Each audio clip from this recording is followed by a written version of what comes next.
Where'd I go? Are you there? I'm here. Did I'm we here, but lose the screen? I lost the Yeah, I screen. missed Yeah, I kind of this, lost the screen.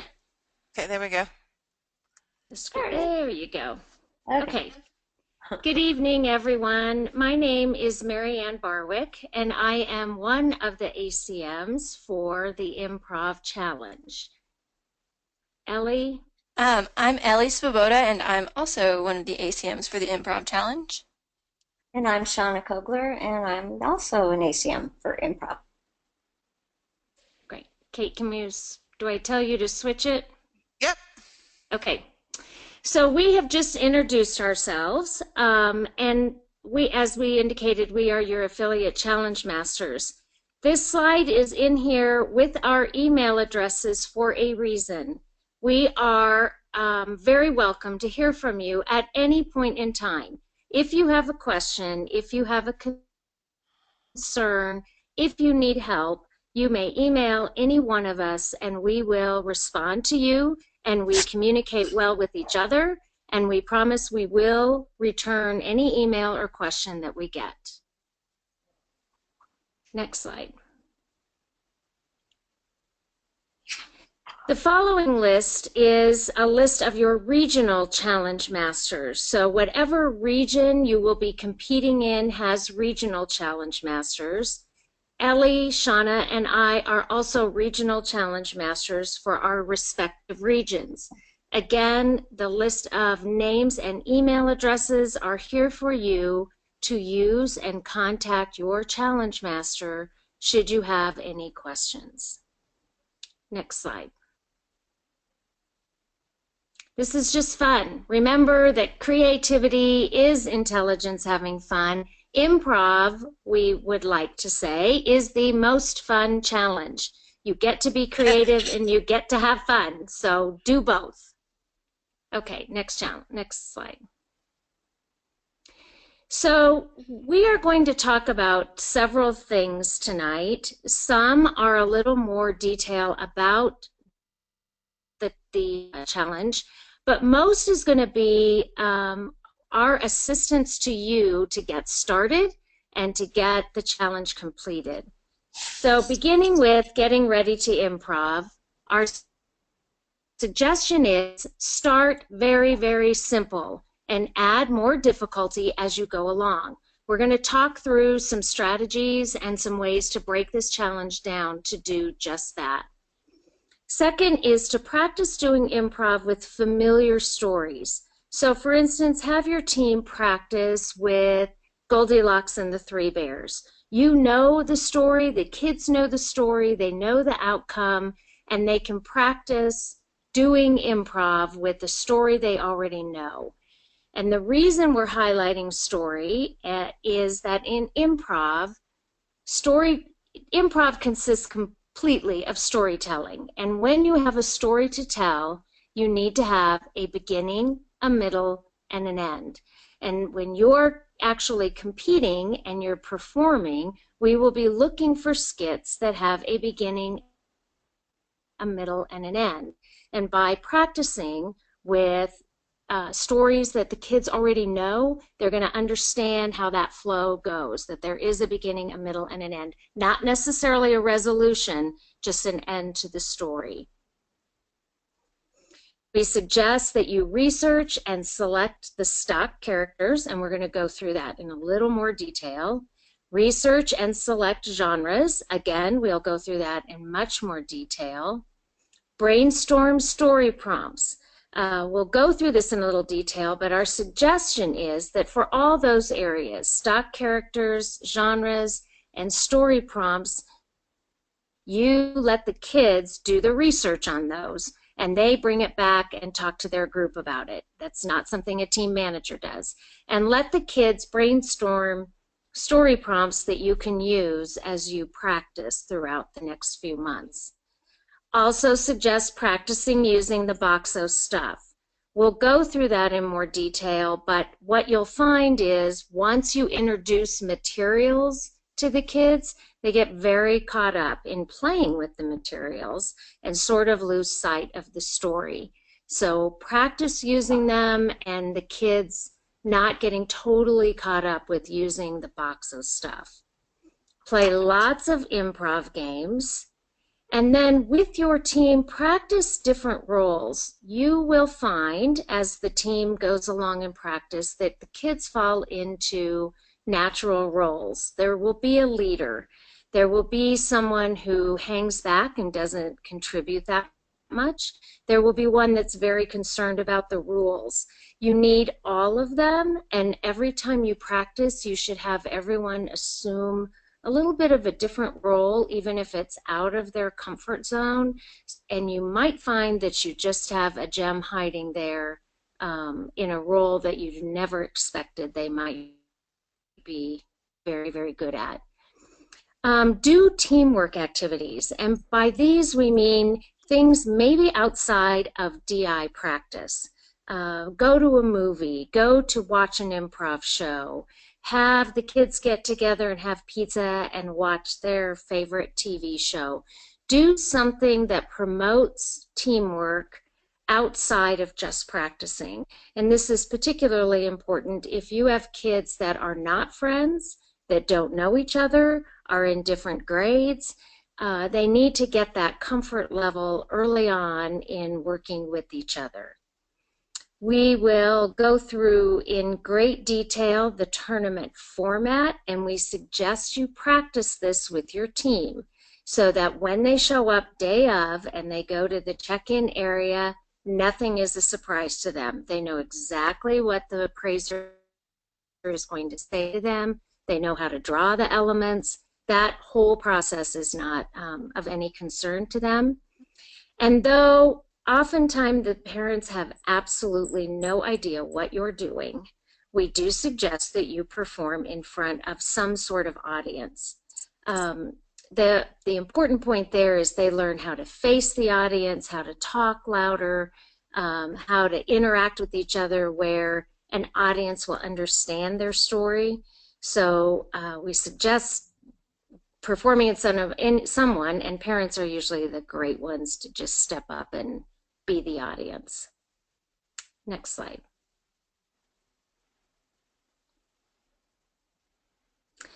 So how do you do DI? How, as a new team manager, do you attempt this challenge, or any challenge, but in particular our improv challenge? And these are suggestions, but I think if you took this approach, you would find that it's manageable and easier. The first is, this is a process. Never assume that you're just going to go to your first practice and the kids are going to know what they're doing and you're going to understand and all the little nuances of the challenge are going to stand out. Read the challenge carefully, and as you're watching this webinar, you're already attending training. Use resources available to you. This webinar will be available to you from now on. You can watch it as much as you'd like. We are still doing another training session, and you may contact us, being the Challenge Masters, at any point in time, and we will help you. So use those resources. Don't just stay befuddled or feel like you're not able to reach out. We are more than willing to help you. So our suggestion is to develop a project plan with this particular challenge in mind.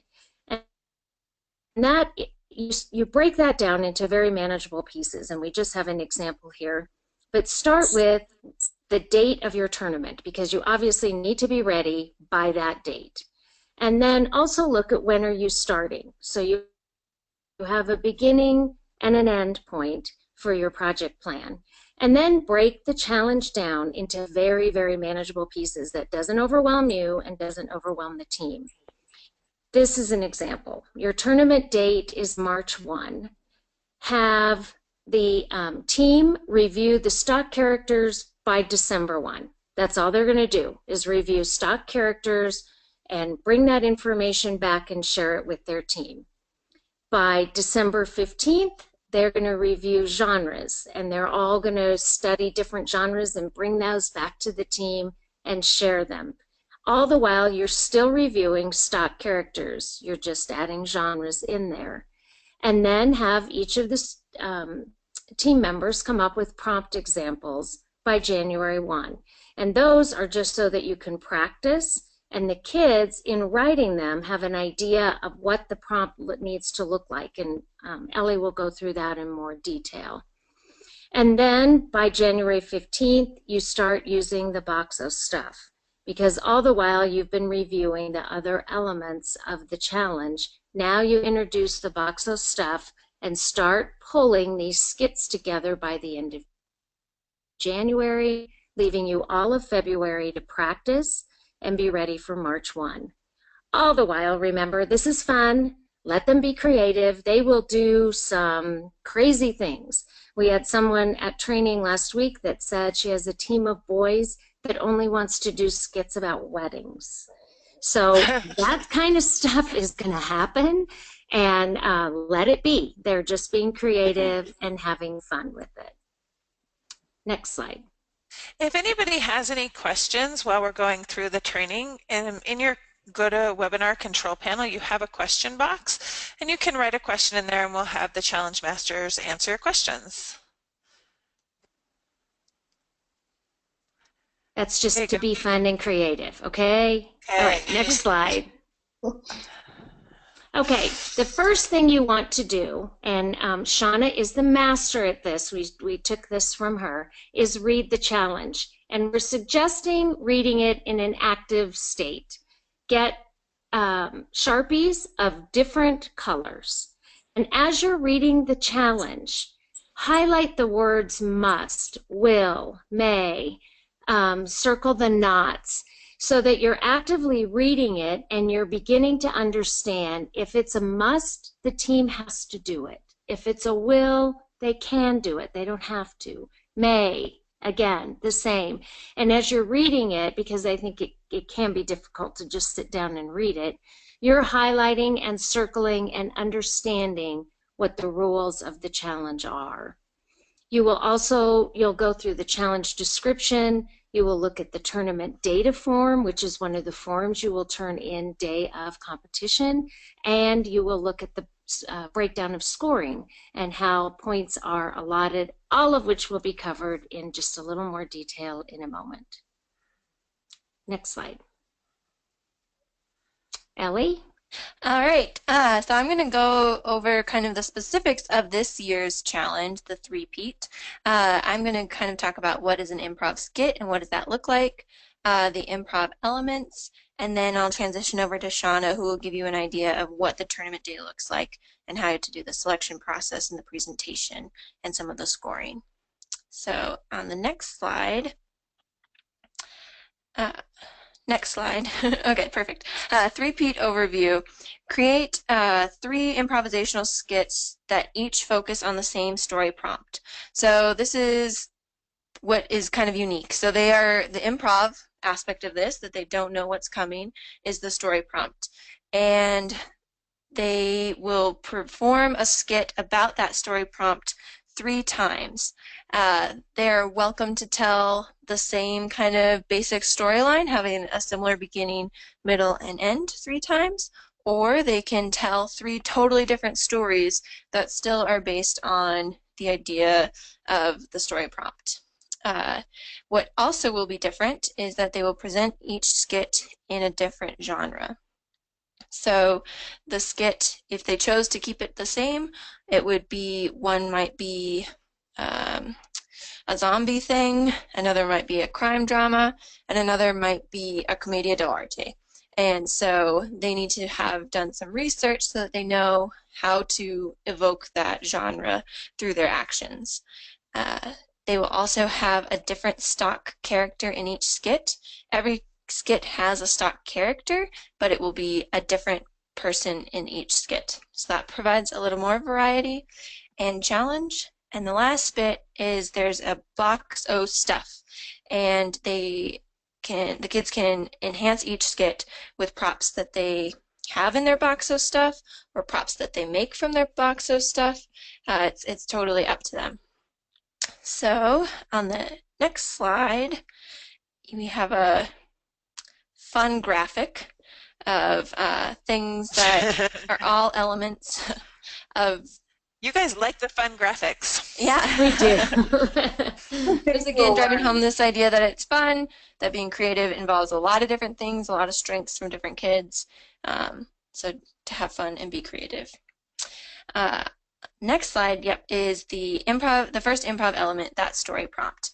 So this story prompt is not something that kids can rehearse for. It's tournament supplied, and so they have no idea what it will be. However, they will have a sense of the format of the story prompt. So it will include 2 events, one which involves the stock character, and the other that is more general that applies to lots of people. So the example we've been giving is the stock character forgets his lunch and the building is on fire. So there's 2 elements going on in there. One is related to the stock character and the other is something that affects everybody. And again, that skit doesn't have to, it could be the same. They could put out the fire and save the day in all 3 skits. Or in the first one, they could put out the fire. In the second one, they could let the building burn down. And in the third one, they could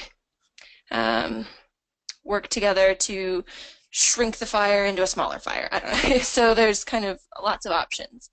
But it still will be the story prompt for all 3 skits.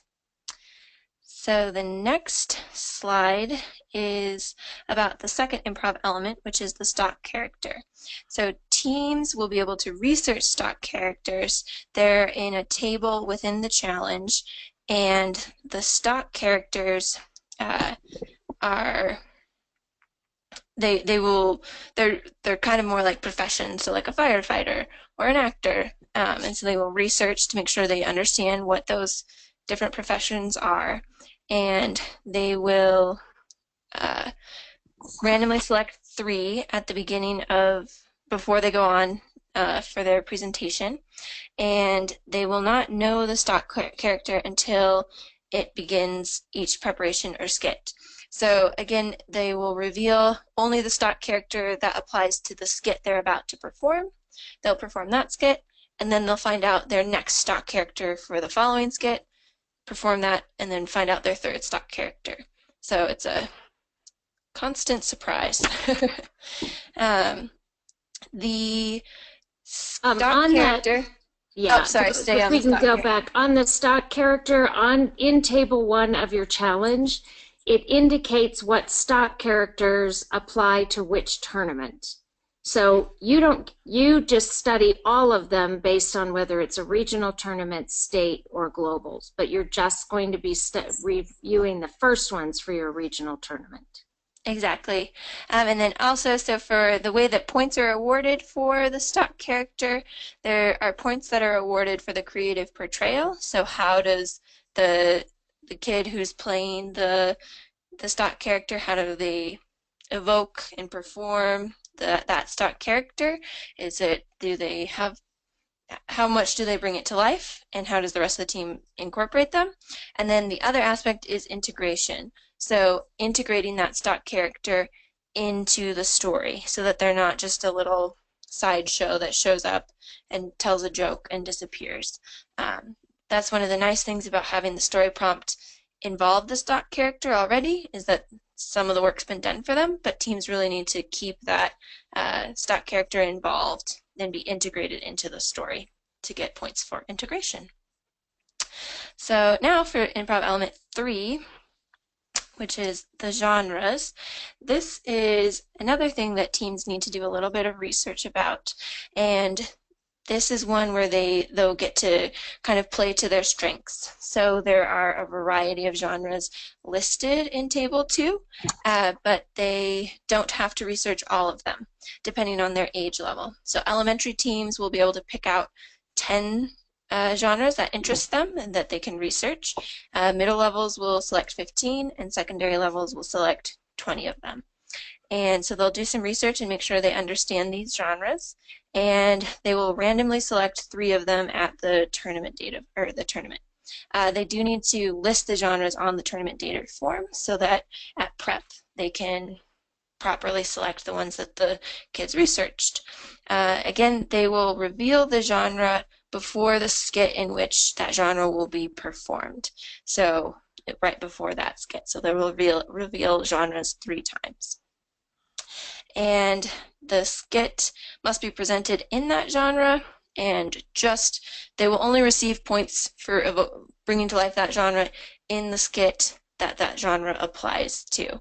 So if they really get in the swing of a certain genre midway through like towards the end of their first skit and it carries them into the second skit, we won't be scoring that genre for the second skit. We'll only score it for the skit that the genre was assigned to. Points are awarded for the effective portrayal of the genre. So how, using all the senses and all aspects of performance, did they really bring that genre to life? And that's how we'll be judging that particular improv element. The fourth improv element on the next slide is the boxo stuff. And this is fun for us at improv because we generally don't have props all the time. So this is an opportunity for teams to bring in a box of items, and they really need to follow the rules that are in the challenge in terms of the dimensions of this box. The box, all outer dimensions of the box may not exceed 13 inches, and that is the exterior of the box. So when you buy boxes, often they will label the dimensions, but they're talking about the interior of the box where you put the stuff, and we will be measuring the exterior. The box also must have a lid or flaps that close completely, so they can't be kind of at an angle bulging with stuff. It needs to actually just fit within the dimensions of the box. It's pretty open-ended on what can be in the box, other than things like they cannot have a timing device, they cannot have glitter, they cannot have liquids, makeup, that specifically says sharp objects or scissors. So really sticking to that list of things that cannot be in there. And it's also the ICMs, the International Challenge Masters, have said that the prep area appraiser is the ultimate authority on what goes in or not, because different tournament sites have different rules about things, like how messy things can get. So err on the side of less messy things and just be flexible and willing to yield any objects that the prep appraiser deems unfit for that site. Hey, Ellie? Yeah. If the items are things laying around or the kids find, do we have to budget those and list those in our expense report? Yes, so that's also new for improv, is that you will be doing an expense report. And so it's really easy to do an expense report if you make a run to the dollar store and everything, you have a receipt that you can list the prices for everything. But if everyone on your team goes home and finds 5 cool objects in their house, you will need to assign garage sale values to those objects, and there are suggestions. There's like a guide for how to do garage sale value in the rules of the road, so checking that out is a good idea. Also, the box itself, I think, needs to show up in your expense report. So if you buy a nice box, then you have the price for that. If you find a box around your house, use the garage sale thing to figure out how much money you should ascribe towards the box. But if you bring probably trash, that's probably trash, right? So if you decide to bring recycled goods, you don't have to budget for them, like toilet paper tubes, as an example. Yeah, exactly.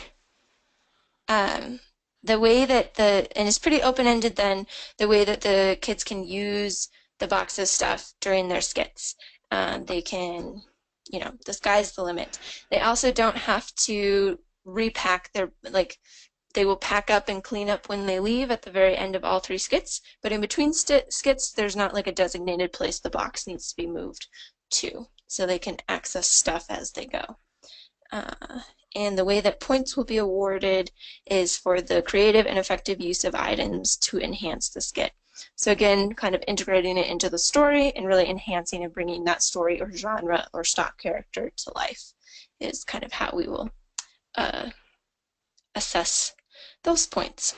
So that's interesting, because then they're not getting points for how creative that thing is. So a flip-flop is no more creative than a toilet paper tube, but it's how you use them that you're getting the creativity points for. Do I get that right?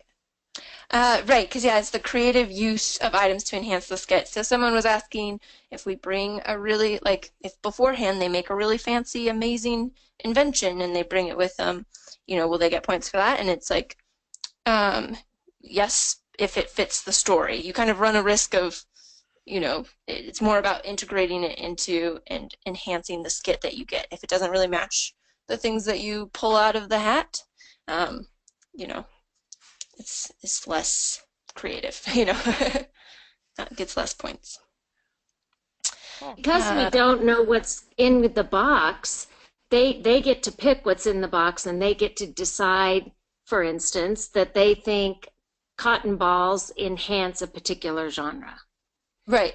But they don't know what the genres will be, the three that they will pick. So they need to be very selective about what items they put in the box, because it truly is creative and effective use of the items.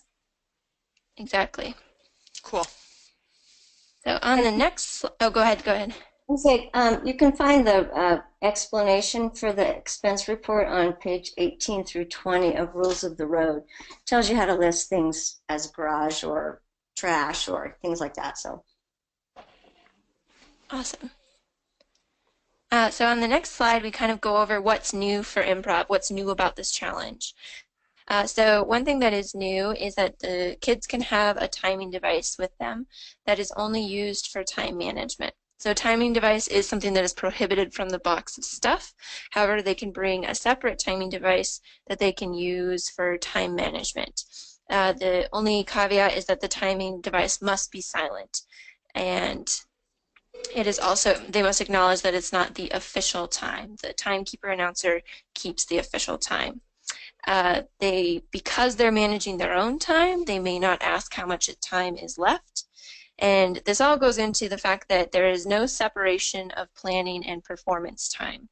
So that means that the timekeeper announcer will announce the story prompt and the genre and the stock character and give them 3 minutes. And it's up to the team to determine how many of those minutes they want to use for their prep time and how much they want to use for their performance time.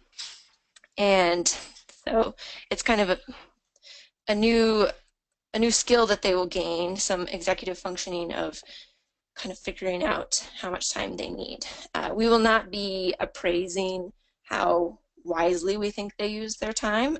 If there's a team that really feels like they tell total stories with beginning, middle, and end, with good character development and integration, if they feel like they can do that in 30 seconds and they use the other 2.5 minutes for planning, as long as we see all the elements, that's totally fine. Or there's a team that is whip fast and they use 30 seconds for planning and the rest of the time for performance, that is also their prerogative and could be cool. They are also welcome to end early. They just need to have indicate that they're done. And they also just need to be aware that if time runs out before their performance is done, we can only appraise the things that we have seen. So, yeah. And the other thing that's new we talked about is the expense report. This is a kind of a new thing for improv teams to deal with. So that's kind of it for the challenge overview. No. Okay, so prep area, when they arrive, which should be 20 minutes before they perform, because there's a lot for the prep area appraisers to do, they should have their 5 prepared, filled out tournament data forms and 1 copy of the expense report and page 3 of the tournament data form, which is the creative process through which the team went, and it can fill it out as a team. That's a good team activity, and it just gives the state people like you, Kate. It gives an idea of how the team went about the challenge and how they solved it and what kind of things they did. So it helps us to help with the process. They should have 2 Declaration of Independences, one for us, the Central Challenge, and one for the Instant Challenge. And you can find that in Rules of the Road, page 47. If the team wants to bring in a clean copy of the challenge with no writing on it, they are welcome to do that. It goes into the box of stuff. The research notes, they can have them in a lot of forms, written, typed. They just can't bring in, sorry, I'm looking for that section. I wasn't prepared for that. They can't bring in books. They can't bring in like pre-written scripts or, you know, Joe's going to be the cowboy, things like that. So any kind of research they bring in, the appraisers will go through and check and see if everything's legit. And if there's something that's not right, then they'll ask them to take that out of their notebook. And that also goes in the box of stuff.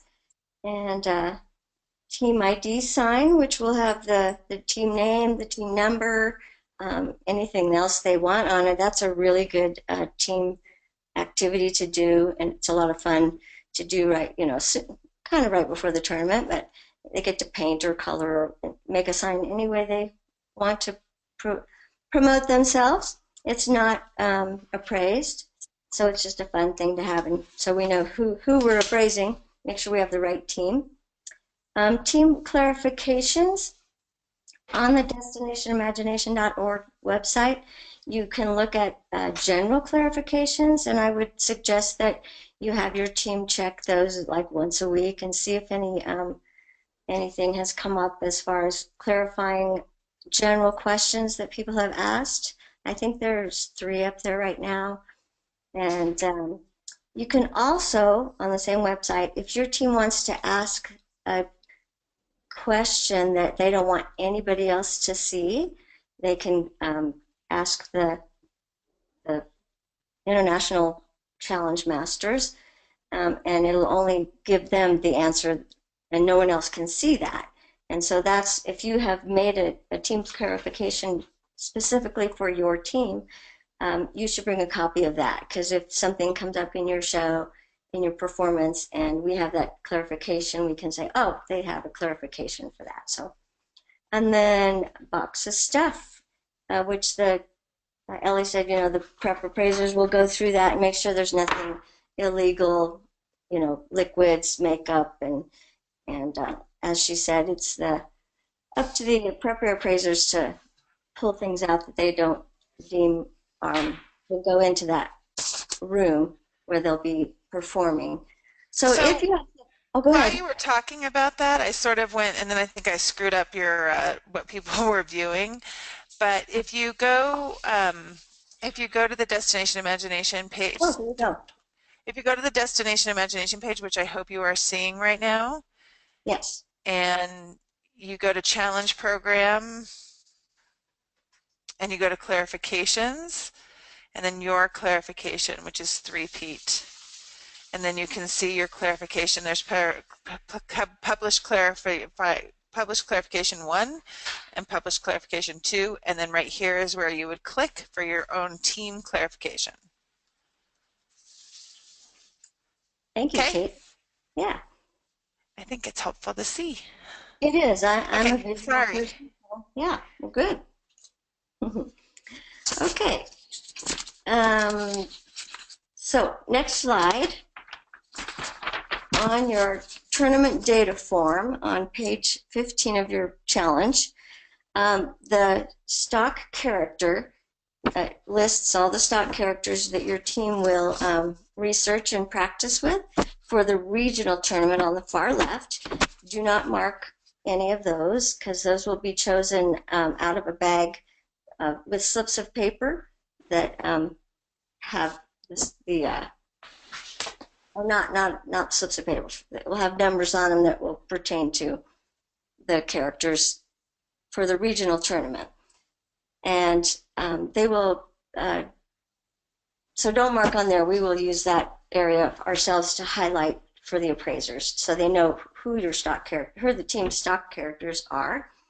Then on Improv Element 3, they should list their genres that they've researched, and only, elementary is 10, middle level and senior level 15 and 20.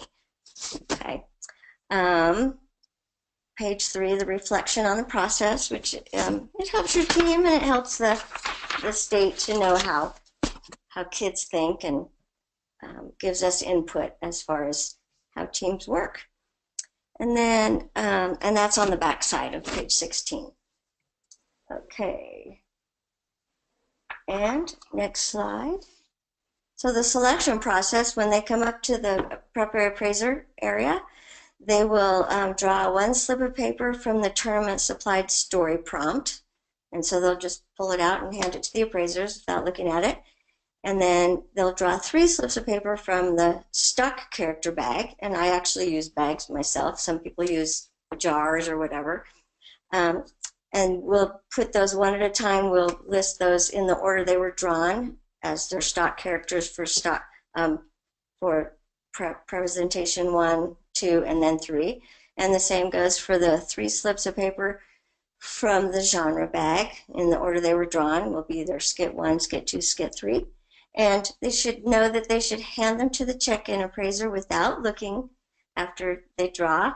And the prep area appraiser will tell them. And if they saw it by accident, they'll just have them redraw. So it's not a big deal. And next slide. The next talk about the presentation. So a timekeeper announcer, which we shorten by saying TKA, will come down to the prep appraiser area and greet the team and take them down the hallway into the room that they'll be performing in.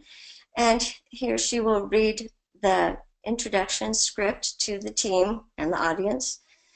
They will ask the team for, and this is new, for their signal to mark the end of their prep time and the beginning of their skit. So if they're done deciding what they're going to do for their skit, they need to have a signal. So whether it's we're ready, or just wave your hand, or, the team should come up with a signal that the preparators can look for to know when they're starting the beginning of their skit.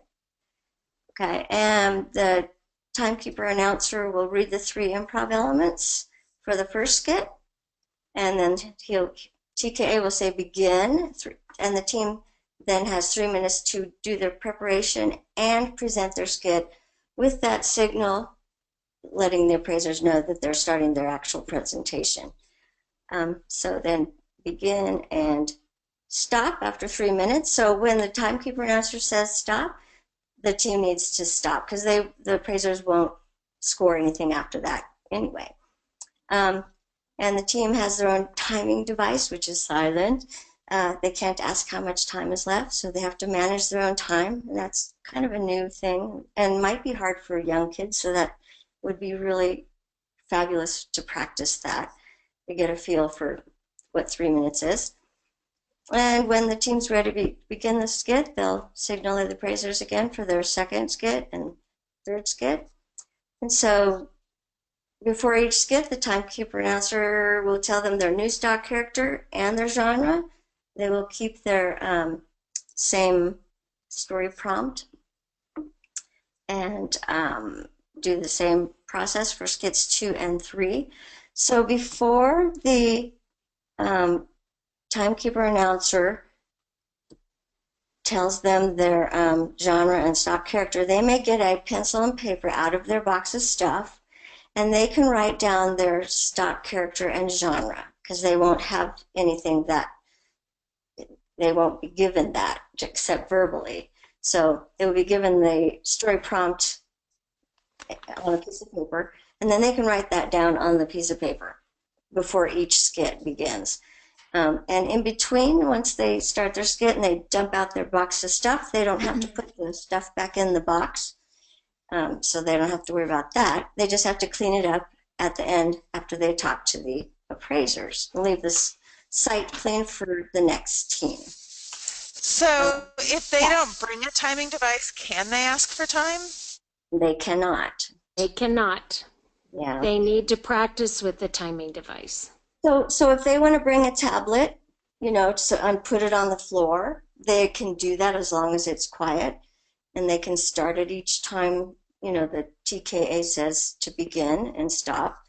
But know that the official time will be with the timekeeper announcer. So, yeah, that's why they have to they're not able to ask for time. Any other questions? That was the question. Okay.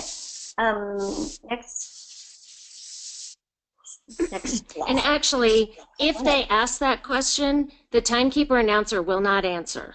They will just sit there. Yeah. So it's important that you practice with a watch, a tablet, someone that's watching what that 3 minutes is, although the timekeeper announcer has the final say. And the time device, if they bring a tablet, it can't be in the box of stuff. They should just carry that in, or use a watch. Okay, so the presentation time, after all 3 skits are completed, everybody claps, yay! And then the team members should be prepared to chat with the appraisers, and they'll ask them questions and like, oh, what was your favorite part? Or, they'll ask them questions about who did the research, or, how'd you come up with a cowboy that, was stomping the whole time, or they'll ask them good questions. And this is the time when team members can also bring up anything they really want to make sure that appraisers saw in their show, and so bring things up, and it helps the appraisers jog their memory about the 3 different skits. And then of course they want to leave their performance area clean. The other thing is, when they're doing their prep time, during each 3 minutes, if they're a really quiet team and they're whispering, tell them that the appraisers may come up behind them and be leaning in and trying to hear them, because they will be appraising teamwork during that prep time too. So tell them not to be surprised if somebody's standing behind them listening. So that's something they need to expect. But yeah, the chatting with the appraisers is always a fun thing, and bring out whatever you want the appraisers to know. So be proud of their performance. And then next slide, scoring. So each skit is worth 27% of the total, and then teamwork is 19%, as you can see. So teamwork's a good chunk too. And so teamwork is how they get along and how they move the story along, and how positive they are really with each other. And then the team challenge, the improv challenge, is worth 75%, and the instant challenge is worth 25%. And the instant challenge is very important because you can do things in instant challenge that carry over into the improv challenge. So, and you can ask them questions in the instant challenge and have them do it again and use different ways of doing it, so they know how to do improvisational things. So does anybody have anything to add to the scoring? Yeah, I would just say what's important for them is to realize that every skit is an equal percent of their score. We fully anticipate, or what we have seen in the past, is that the kids do 1 or 2 skits that are just fabulous, and the third one isn't, and they need to remember that each skit matters. So if they do a great job on the first skit, that's great, but they need to do an equal job on the second skit. Or in the reverse, if they flop on one skit, give it up and do a great job on the next skit, because it's of equal percentage. Yeah. Mm-hmm. Get 3 chances to do 3 good skits. That's right. Yeah. Okay. And next slide, anything else? So if you have heard of Whose Line Is It Anyway, it's very, very funny, and it really shows really good improvisational skills, but you have to be careful with younger kids. You might have to check it out beforehand, because sometimes it can be a little adult. You can go to improv performances in town. Lots of cities have family-friendly shows. You can always ask them, is this a family-friendly show? And you can go to other tournaments and watch improv performances. You can sit in the audience during your own regional tournament as long as you're not late for check-in at the prep area. And then all kinds of resources. I was going to ask Marianne, is the handout of the improv resources going to be online somewhere, or? I'll put this, I'm going to have this presentation as well as all the handouts. I will have that on your page tomorrow. Okay, great, because that's a lot of resources on there that they can look up and use. So the answer is yes, Shauna. Okay, good. Yeah, and so really just have fun. Improv is so fun, and just tell your kids just to have fun with it, and you'll be surprised how much you'll be laughing at their practices with some of the things they come up with. So I hope you have fun also as team manager, because it should be fun for you also. So that's all I have. If anybody has any questions, you can put them in the question box. And please feel free to email any of us and or your regional challenge masters with any questions. We don't want you to, not know answers to things that we can try and help you find the answers to. So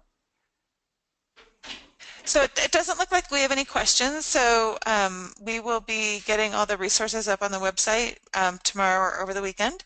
Thank you so much, Ellie and Mary Ann and Shauna for presenting, and we look forward to seeing your performances at tournament. Enjoy your day. Thank you. Thank you.